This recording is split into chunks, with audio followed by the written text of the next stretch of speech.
Bush. Joining us now, Christie Strategies CEO and former special assistant to President George W. Bush, Ron Christie. Ron, our condolences. I know you were close. You are close to the family. You're just the thoughts that you want to share with the audience about George H.W. Bush. Good afternoon to you, Charles, and thank you very much for that sentiment. You know, it was an honor and a privilege to work in the Bush 43 White House, and you look at the only two men whose sons went on to serve as president, and for those of us who worked for President Bush 43, we got to see and know his father a good deal. And one story I would say to you, the first time I saw him in the White House right after the inauguration, I walked up to him and I said, "Good morning, Mr. President. What brings you here?" And he said, "Just a proud father here to check up on his boy." And I think that just shows you the level of decency, his graciousness, and what a remarkable person he was. Yeah, that decency and graciousness showed even more after he left the White House, I think. You know, it was really remarkable. I think he might have established the sort of guideline, if you will, on how former presidents should behave, not just with their own personal causes, but the way he reached across the aisle repeatedly.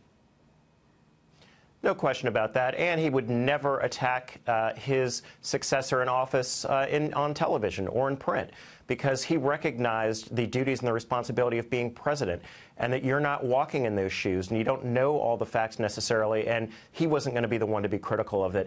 And something certainly that his son also displayed and exhibited, and the graciousness with which President George H.W. Bush left office by welcoming Bill Clinton, and the way that his son did the same thing to Barack Obama, really shows you that you can still have honesty, decency, and integrity in the office of the president.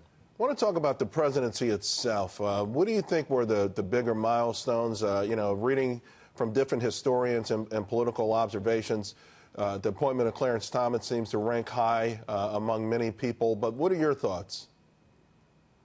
Well, certainly the appointment of the justice ranks high for me, but also the way that he liberated Kuwait and really brought peace and stability in the Middle East at a time when people thought that Iraq really might be a hegemonic power to take over the region. More than anything else, though, Charles, people say, oh, read my lips, no new taxes. But I just look at the way that he had a dignity and possessed knowledge that the presidency is bigger than any one man, and that you represent the United States of America, not one political party, not one jersey, but red, white, and blue. And it's just the way that he comported himself that really sticks out to me of why we were lucky to have him as our 41st president. Ron, before I let you go, any special thoughts that you'd like to extend to the audience and the family? There are. Our hearts are grieving. This is a very difficult time, but also a joyous time, recognizing that 94 years of life, President Bush lived a great life. He led by example, and his family, while grieving, is loving this historic gentleman just so very much. Ron Christie, thank you very much. We'll be right back. Good to see you. You too.